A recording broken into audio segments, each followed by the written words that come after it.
بسم اللہ الرحمن الرحیم۔ حضرت عائشہ صدیقہ رضی اللہ تعالی عنہا فرماتی ہیں، میں اللہ کے رسول صلی اللہ علیہ وآلہ وسلم کے ساتھ ایک ہی برتن سے غسل کیا کرتی تھی۔ آپ صلی اللہ علیہ وآلہ وسلم مجھ پر سبقت فرماتے تو میں کہتی مجھے بھی پانی دیجیے، مجھے بھی پانی دیجیے۔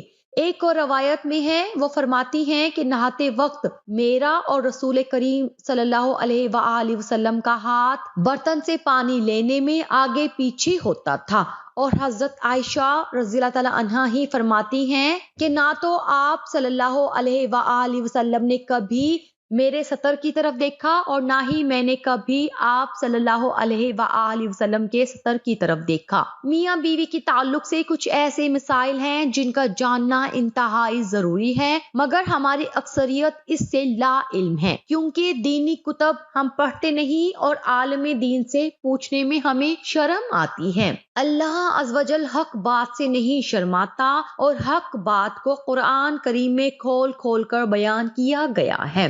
میاں بیوی ایک ساتھ غسل کر سکتے ہیں، ان کے لیے ایک دوسرے کے سارے بدن کو دیکھنا جائز ہے، شرعاً ممانعت نہیں، البتہ شرمگاہ کی طرف دیکھنا خلاف ادب اور ناپسندیدہ عمل ہے۔ خاص جمعہ کے وقت بات کرنا مکروہ ہے، اس سے بچے کے توتلے ہونے کا خطرہ ہے۔ اسی طرح اس وقت عورت کی شرمگاہ کی طرف نظر کرنے سے بھی بچنا چاہیے کہ بچے کے اندھا ہونے کا امکان ہے۔ یوں ہی بالکل برہنہ یعنی بالکل ننگے ہو کر بھی صحبت نہ کریں، ورنہ بچے کے بے حیا ہونے کا اندیشہ ہے۔ حضرت عائشہ صدیقہ رضی اللہ تعالی عنہا نے عرض کیا، یا رسول اللہ صلی اللہ علیہ وآلہ وسلم، عورتوں کو تو بہت سا ثواب مل گیا، مردوں کے بارے میں بھی ارشاد فرمائیے۔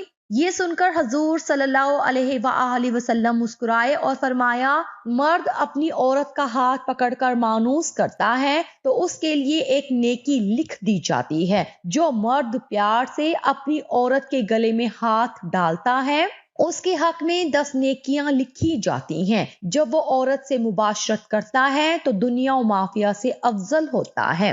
جب غسل کرتا ہے تو بدن کے جس بال پر سے پانی گزرتا ہے اس کے لیے ہر بال کے بدلے میں ایک نیکی لکھی جاتی ہے اور ایک گناہ معاف ہو جاتا ہے اور ایک درجہ بلند کر دیا جاتا ہے، اور غسل کرنے کے عوض میں جو چیز دی جاتی ہے وہ دنیا و مافیہ سے بہتر ہوتی ہے۔ اور بے شک اللہ تعالیٰ اس پر فخر کرتا ہے اور فرشتوں سے کہتا ہے کہ میرے بندے کی طرف دیکھو کیسے سرد رات میں غسل جنابت کے لیے اٹھا ہے، اور وہ اس بات پر یقین رکھتا ہے کہ میں اس کا رب ہوں۔ تم اس بات پر گواہ رہو کہ میں نے اس کو بخش دیا۔ محترم ناظرین، بہترین بیوی وہ ہے جو سونے کے کمرے میں اپنے حسن و جمال اور بستر میں خاوند کے ساتھ خوبصورت طور و اطوار سے اپنے پیار کے جادو میں جکڑ لے، دوران صحبت اس کے مقصد پر نگاہ رکھے اور غور کرے کہ اس کا خاوند کیا چاہتا ہے، اور پھر اس کی پسند سے بھی بہتر انداز میں اپنے آپ کو اس کے سپرد کر دے، نرم گفتگو کرے اور اس کی رغبتوں اور چاہتوں کو پورا کرتے ہوئے اسے سیر کر دے۔ کبھی بھی اس کے بستر پر جانے سے مت روکے۔ اگر وہ اس کے ساتھ مقاربت کا خواہش مند ہے تو قطعاً نافرمانی نہ کرے، کیونکہ اللہ رب العزت کے ہاں یہ بہت بڑا گناہ ہے۔ جب شوہر بیوی کو اپنا طبعی تقاضا پورا کرنے کے لیے بلائے تو بیوی انکار نہ کرے۔ اس سلسلے میں احادیث مبارکہ میں واضح تعلیمات موجود ہیں۔ چنانچہ ارشاد نبوی صلی اللہ علیہ وآلہ وسلم ہے، خاوند بیوی کو اپنی حاجت پوری کرنے کے لیے بلائے اور بیوی انکار کرے، جس پر شوہر غصے کی حالت میں رات گزارے تو صبح تک فرشتے اس عورت پر لعنت بھیجتے رہتے ہیں۔ روایت مشکات شریف۔ دوسری روایت میں ہے، حضرت طلحہ بن علی رضی اللہ عنہ فرماتے ہیں کہ رسول اکرم صلی اللہ علیہ وآلہ وسلم نے فرمایا، جب شوہر اپنی بیوی کو اپنی حاجت پوری کرنے کے لیے بلائے تو وہ اس کے پاس چلی جائے، چاہے وہ روٹی پکانے کے لیے تنور پر ہی کیوں نہ کھڑی ہو۔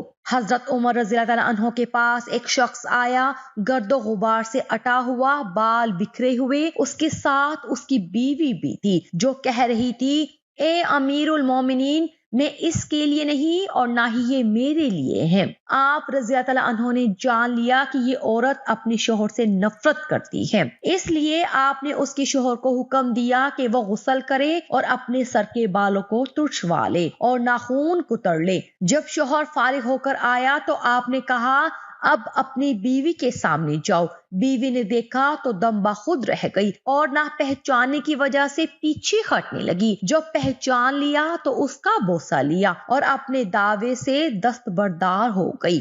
حضرت عمر رضی اللہ عنہ نے فرمایا کہ تمہیں ان کے ساتھ اسی طرح کا برتاؤ کرنا چاہیے۔ اللہ کی قسم انہیں یہ پسند ہے کہ تم ان کے لیے آراستہ و پیراستہ رہو، جیسا تم چاہتے ہو کہ وہ تمہارے لیے ہی بنی سنوری رہیں۔ حضرت سیدنا امام غزالی رحمۃ اللہ علیہ فرماتے ہیں جمع یعنی صحبت کرنا جنت کی لذتوں میں سے ایک لذت ہے۔ حضرت سیدنا جنید بغدادی رحمۃ اللہ علیہ فرماتے ہیں انسان کو جمع کی ایسی ہی ضرورت ہے جیسے کہ غذا کی۔ حدیث نبوی صلی اللہ علیہ وآلہ وسلم ہے کہ مرد کا اپنی بیوی کے ساتھ اکٹھے ایک ہی بستر میں سونا افضل ہے، حالانکہ کسی ایک کو عذر ہو، اس لیے کہ مقصد ہم بستری کرنا نہیں ہے بلکہ مقصد بیوی کے دل کو خوش کرنا ہے۔ بیوی کے دل کو خوش کرنے کے لیے ایام کے دنوں میں بھی اس کے قریب ہو جانا گویا انبیاء علیہ السلام کی سنت مبارکہ ہے۔ مسند احمد میں ہے، سیدنا عبداللہ بن عباس رضی اللہ عنہ سے روایت ہے کہ نبی کریم صلی اللہ علیہ وآلہ وسلم نے فرمایا جو آدمی اپنی بیوی کے پاس آنے سے پہلے یہ دعا پڑھتا ہے، ترجمہ اللہ کے نام کے ساتھ، اے اللہ مجھے بھی شیطان سے بچا اور اس اولاد کو بھی شیطان سے محفوظ رکھ جو تو مجھے عطا کرے۔ اگر میاں بیوی کے اس تعلق میں اولاد کا فیصلہ کر دیا گیا تو شیطان کبھی بھی اس کو نقصان نہیں پہنچا سکے گا۔ فقہا نے فرمایا ہے کہ شوہر اپنی بیوی کی مرضی کے بغیر زیادہ سے زیادہ 4 ماہ کی مدت تک اس سے دور رہ سکتا ہے۔ محترم ناظرین، امام جلال الدین سیوطی رحمۃ اللہ علیہ نے حضرت عمر رضی اللہ تعالیٰ عنہ کے حوالے سے یہ بیان کیا ہے کہ آپ رات کے وقت گشت کر رہے تھے تو ایک گھر سے ایک عورت کی آواز آ رہی تھی اور وہ کچھ اشعار پڑھ رہی تھی۔ اشعار کا مفہوم یہ تھا کہ اس کا شوہر گھر سے کہیں دور چلا گیا تھا اور وہ اس کے فراق میں غم زدہ تھی۔ سیدنا عمر فاروق رضی اللہ عنہ گھر آئے اور اپنی زوجہ سے دریافت کیا کہ شادی شدہ عورت اپنے شوہر کے بغیر کتنی مدت تک صبر کر سکتی ہے؟ تو زوجہ نے جواب دیا کہ 3 سے 4 ماہ۔ اس پر آپ رضی اللہ عنہ نے حکم جاری کر دیا کہ ہر فوجی کو 3 سے 4 ماہ کے بعد ضرور چھٹی دی جائے تاکہ ہر فوجی اپنی بیوی کا حق ادا کر سکے۔ دعا ہے کہ اللہ تعالی ہمیں دین حق پر چلنے کی توفیق عطا فرمائے اور بیوی سے محبت اور ان کے حقوق ادا کرنے کی توفیق عطا فرمائے، آمین ثم آمین۔ تمام ناظرین کمنٹس باکس میں اللہ تعالیٰ کے 99 ناموں میں سے ایک نام ضرور ٹائپ کریں۔